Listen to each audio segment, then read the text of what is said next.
Hello everyone, today's poem is Xiaoya, 蓼蓼, a Xiaoya poem from the Book of Songs. This is one of the most popular and famous poem in the Book of Songs about the condolence to the passed away parents.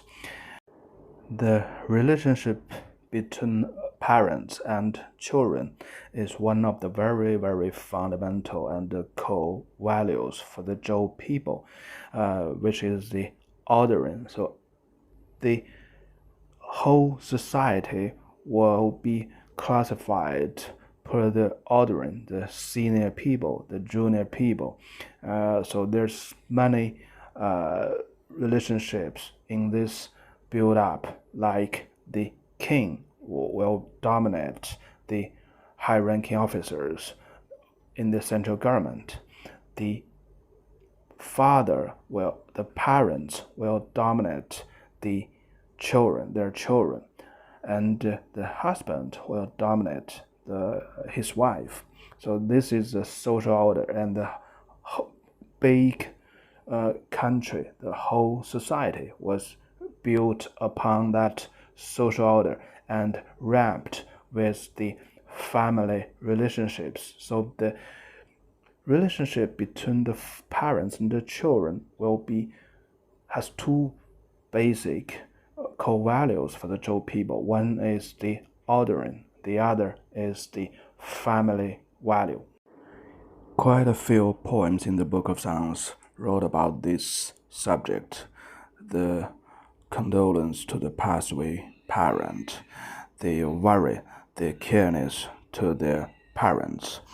And finally, this concept, this value, was promoted by Confucius as a core value for the Confucianism, which was so-called 孝道. It has a special term, 孝道, and it also has a very weird English words like Filial Piety. This is one of the very, very fundamental concept and value in the Confucianism. And finally, it became the core value for Chinese till today. The family value, or the careness, the love to the parents, whatever you call it.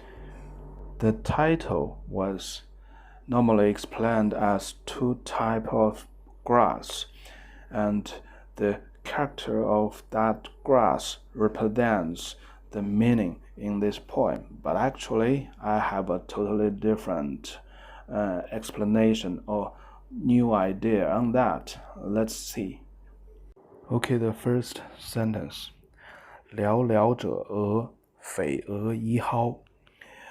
The very tall and handsome boy is me. Don't mistaken me just because I'm so tall. 莪 is the long words of me, and the sounding actually is same as the dialect of Xi'an today, whereas the Zhou people, the Zhou capital, it was. And you can search the catchwords, very popular words today of the dialect. 蓼蓼神呀, 蓼蓼神, 蓼 is me, I. So this is quite similar, almost identical to 莪. So if you are a local people or you know the dialect of Shanxi, when you're reading this poem, very naturally, the meaning reflect in your head by the soundings. 蓼蓼者莪. So 蓼 is describing something very tall, very bright, lovely, and that could be a type of grass in the Zhou dynasty, but we don't know which type of grass it is. But from the writing we know, because it's very tall with the grass like the feather of bird waving. So it's a very tall and lovely, bright grass we know. And 非我以高 is another grass, very popular grass. We know what it is, and with this writing, we know this grass is normally refers to very high, and that grass is really very high, 1.5 meters high, could be. Normally it's roughly 1 meters high. If you go to the suburb, go to the countryside in the around Xi'an city, you will find a lot of these grasses of how. So with the sense of the dialect, 蓼蓼者莪，匪莪伊蒿, very clearly, the very tall things, 者 just like 的 红的白的，蓼蓼者 the very tall things is me. Don't mistaken me. 匪莪 don't recognize, mistaken me. 以蒿 以 is also a long word. 以 because I'm so tall. Let's go to the next sentence, and then we will know why the poet was writing this way. 哀哀父母，生我劬劳. My poor and sad parents, they gave birth to me, they brought up me with hard work, with pain. So the first paragraph actually is quite clear that this is a condolence expressed by the poet. His parents has passed away, and so this is a word very likely in the family's temple. He was praying to his parents. He has some words to telling to his passed away parents, and the first sentence is quite clear. He treated his parents as a live person, but in the reality, the parents has gone for quite a while, and very likely in his teenage, in his childhood, and at that time he was a little boy.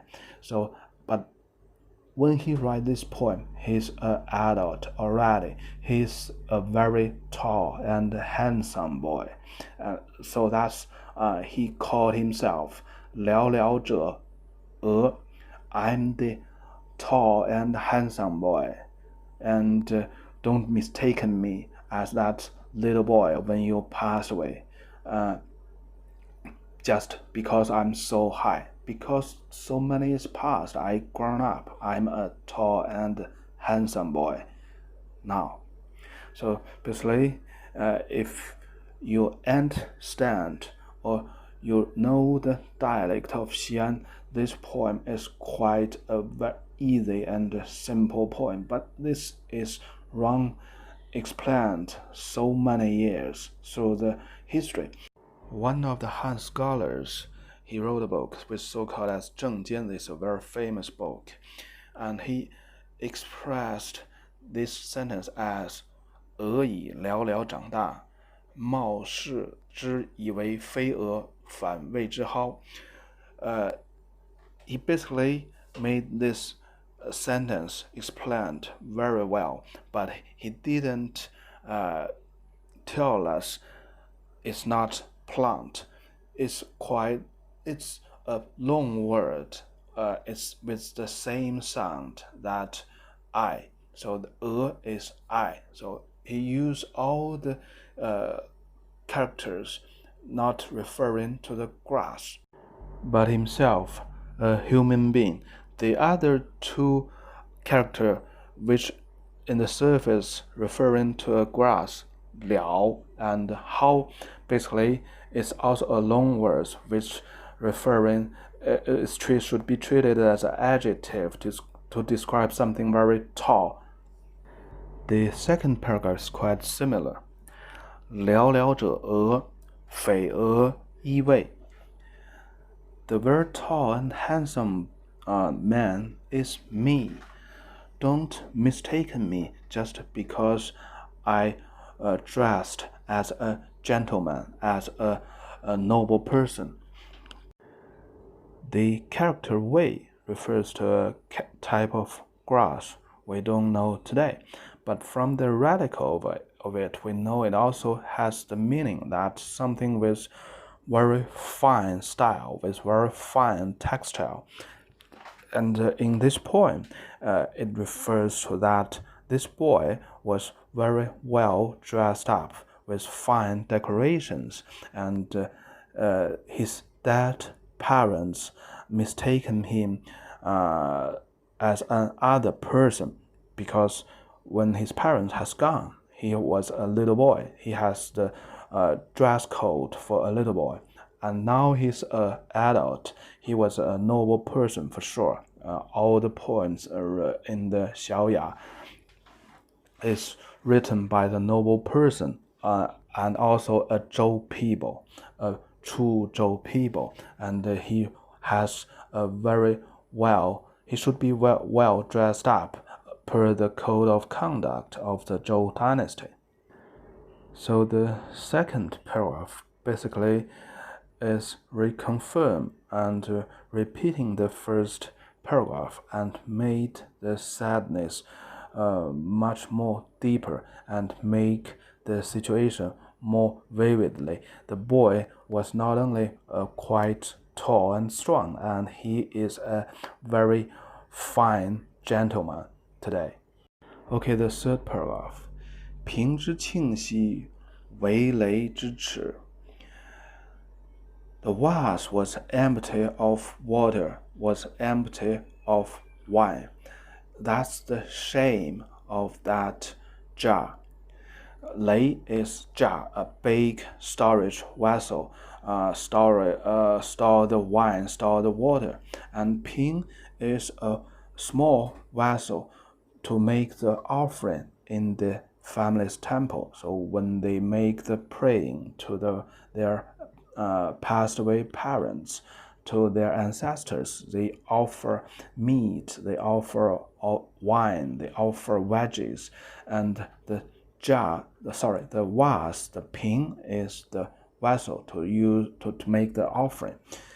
So here he used the vase, the empty vase, to tell us there's quite a long time that no offering was made to their ancestors, to his passed away parents. And this also double confirmed the first two paragraphs, that his parents didn't have the chance to see him for quite a long time.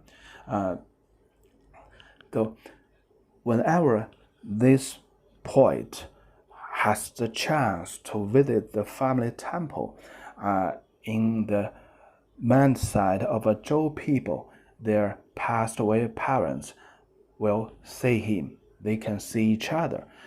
So in the first two paragraphs, it tells us the truth that his parents, the last time his parents has seen him is when he was a little kid, and his parents didn't see him for many years. That's why his parents mistaken him as another guy, which was described in the first two paragraphs.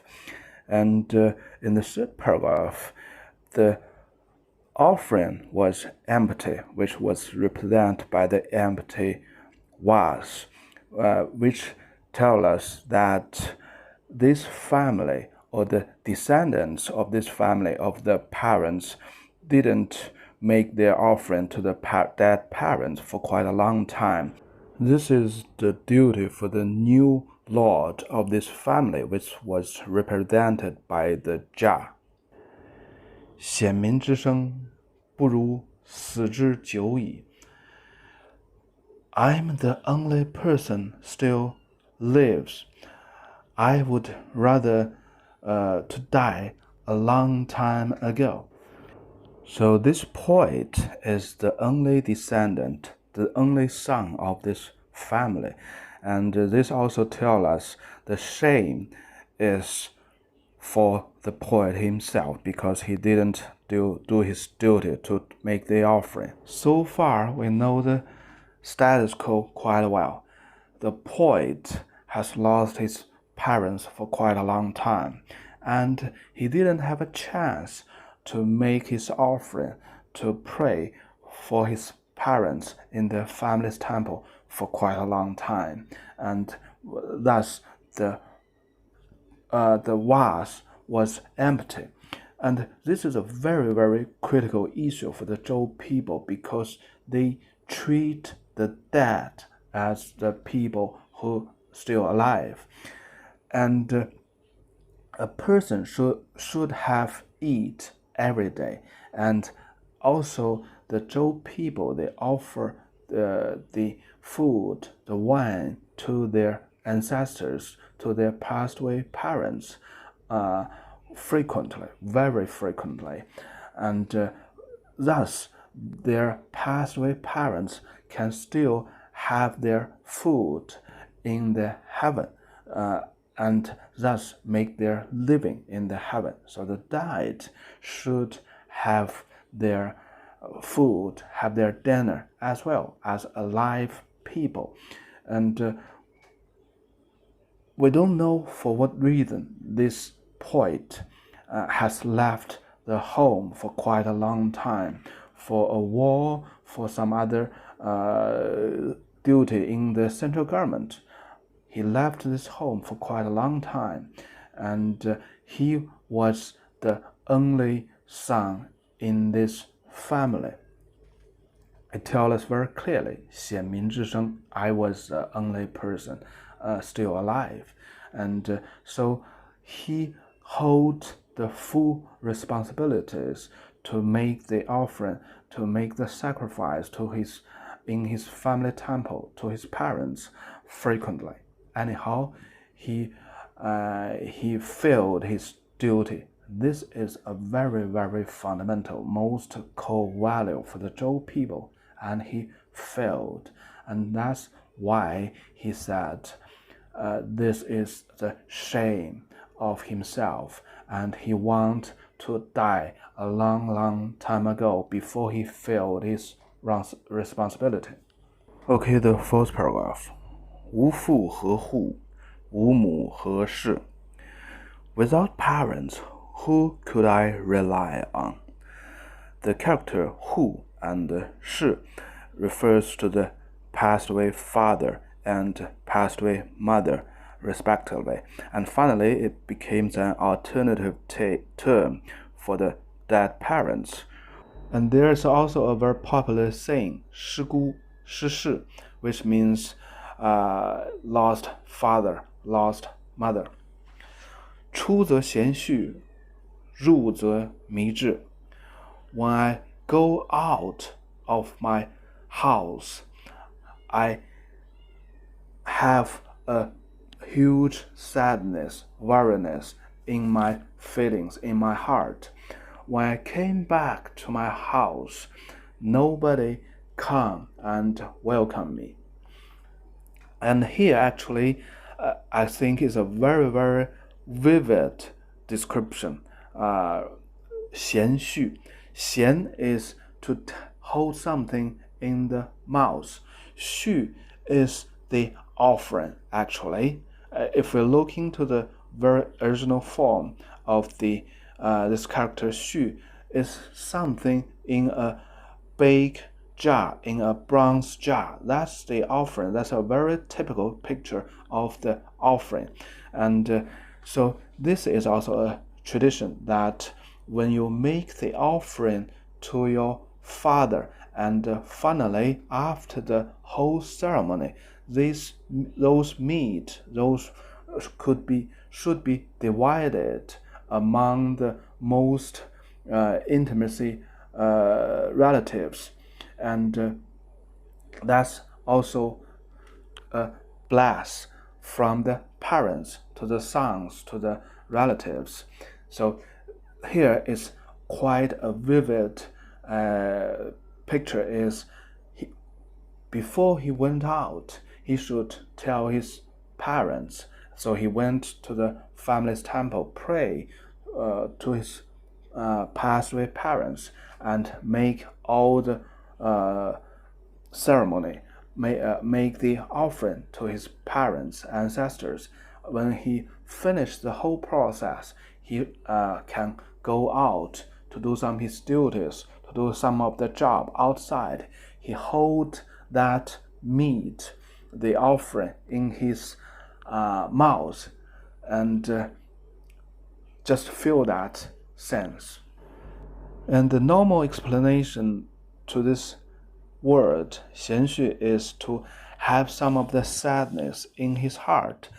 This is a derived meaning, but I think if we read this poem, we better think about the very original meaning and something very picturesque, and try to feel how sad this situation it was. Now the fifth paragraph. 父兮生我，母兮居我. My father, he brought up me from a child. My mother bent down her body toward me. 抚我，恤我，长我，育我.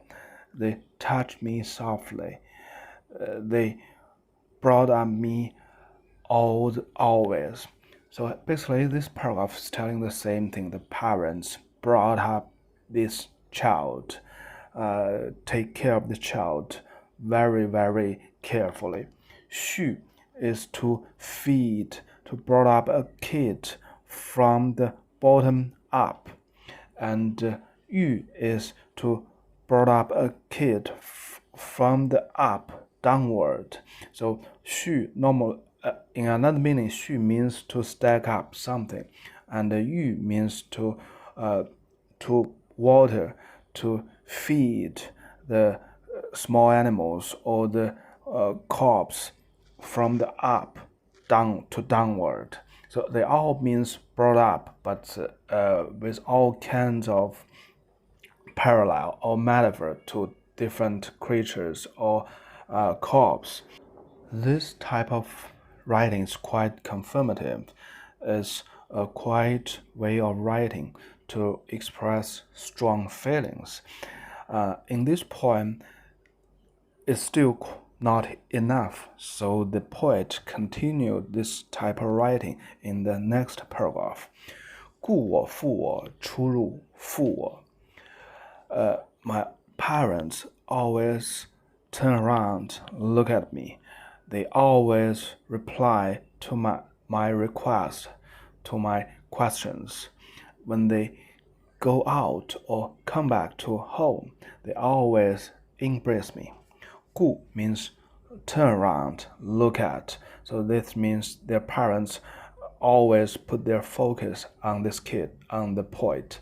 父 reply, to reply the request, to give an answer. 父 very likely means embrace. And anyhow, I'm not quite sure. Nobody's quite sure. Normally, this character means abdomen, belly. Okay, the next sentence. 欲报之德，昊天罔极. I want to reward all the love, all the things my parent has done to me. And what they have done is just like the vast heaven in the spring. It's boundless. There's no boundary of their love or what they have done to me, their careness to me. So the fifth and sixth paragraph, they describe how the parents take care of this kid and how love their parents toward this kid, the poet it is. And finally, the poet go to the focal point. I want to reward all my parents for what they have done to me, the love, the careness, the endless love, the endless careness. It's just like the heaven boundlessly. Okay, the next paragraph. 南山烈烈，飘风发发. The South Mountains is endlessly, one by one, and the hurricanes was blowing very chilly, very hard. 民莫不古，我独何害. nobody don't have their caterings, but why I was the only that was hurt. Okay, the South Mountain again. So just keep in mind, the South Mountain always refers to the king of Zhou or the very, very high-ranking officers of the central government. And the Zhou people lived around capital area. It's quite obvious and quite outstanding things for them. Whenever they step out their home, the South Mountain, 3,000 meters high above sea level, roughly 20 kilometers south to their house, it looks so outstanding and vividly, and they like to compare the king of Zhou or the very high-ranking officers to those high mountains. So here, the first sentence, 南山烈烈, the South Mountain has many peaks, and all those mounts, one by one, line up. That's 列, list. They are list one by one in a line. So that represents the kingdom of Zhou. They have so many kings. They have so many prestigious noble person or high-ranking officers. So they are remembered just like the peaks of the South Mountains. And here the poet referred to the South Mountain, which very strong implies that his parents, especially his father, was one of those most prestigious person. Could be the king of Zhou, could be the most high-ranking officers. Of course, they have the same blood. They are with the same family names. And 民莫不古. So the people, they all have their caterings. This means their ancestors was still listed as the South Mountains in the family temples. So their parents take care of them. And in the contrary, they make their offering, make the sacrifice to their ancestors in the family's temples. So this is a two-way catering. The parents, no matter it's still alive or passed away, and the sons, the children, they make catering each other. And so when he looked to the South Mountains, it's all the most prestigious ancestors of the Zhou people. It's the metaphor of the Zhou most prestigious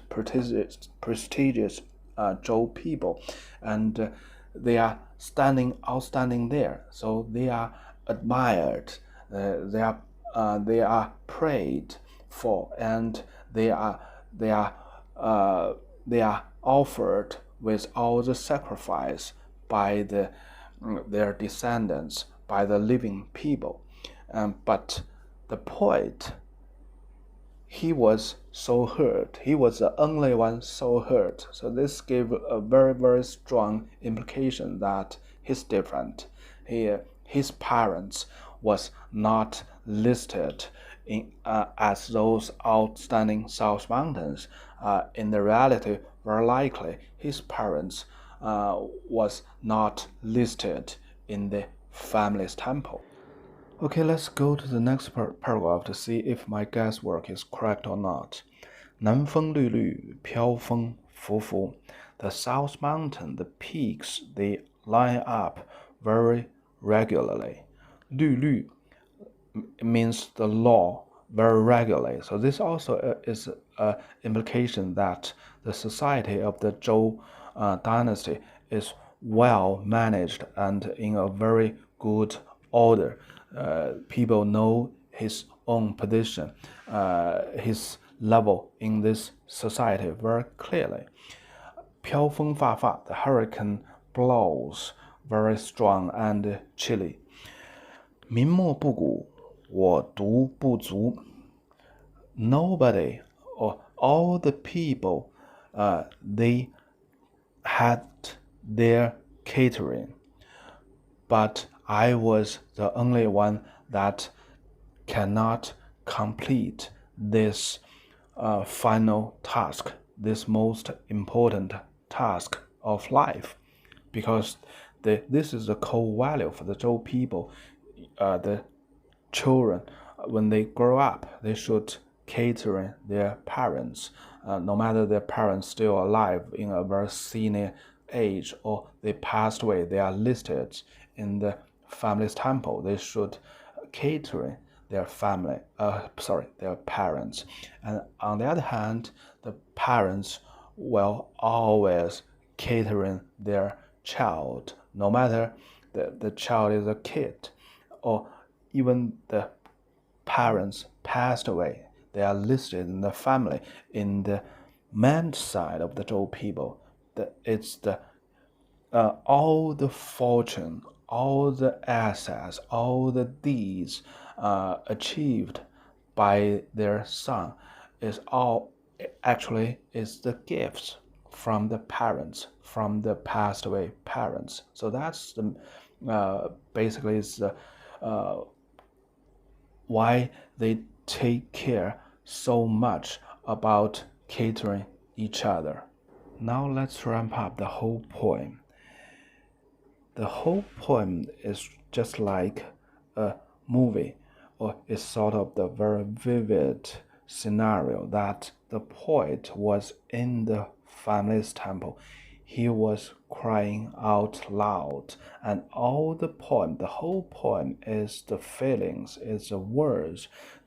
This poet cried out loud and say it loud in the family's temple toward his passed away parents.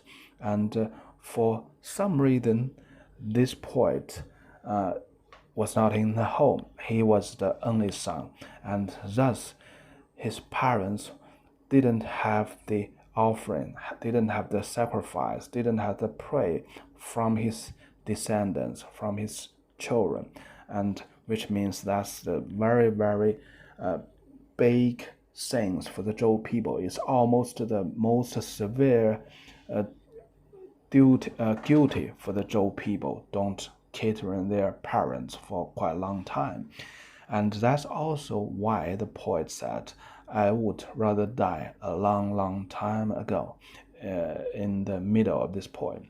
And finally, the poet recall his childhood, the careness, the love her parents gave to her, and he want to reward to his parents for all the careness, for all the love.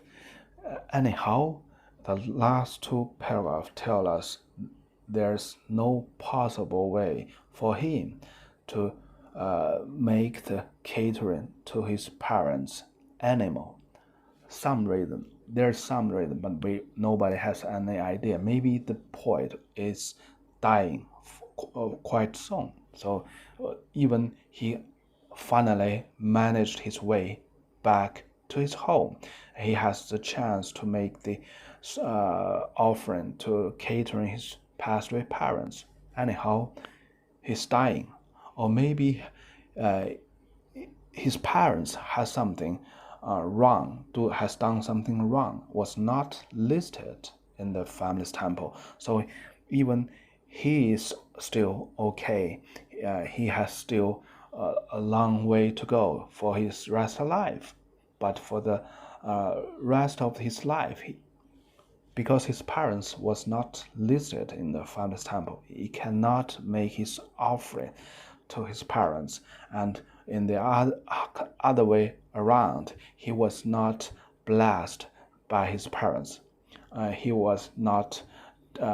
could not be taken care by his parents anymore. So he was an unfortunate guy. So that's the focal point, or that's the meaning in the last sentence. 我独不足. I was the only one who cannot get to the end. I cannot complete this thing. I cannot, like the other people, to catering each other. So this poem does not only express the sadness, the condolence to his parents, but it also expressed the hopeless feelings, the connection between him and his parents was totally broken. He has no way to memorial, to offering, to catering his parents, and on the other way around, his parents could never take care of him, could never bless him. So this is the most biggest disaster for the Zhou people, and that's why he wants to die a long, long time ago. By this poem, you can get some idea and some concept about the very original Filial Piety, and it's a two-way relationship. The parents toward his children and the children toward his parents. It's a little different from the later generations, especially by the Confucianism. It's more of one-way relationship. It's more focused on the obedience by the son. The son obey all the orders to his parents. Okay, that's for today. Bye-bye.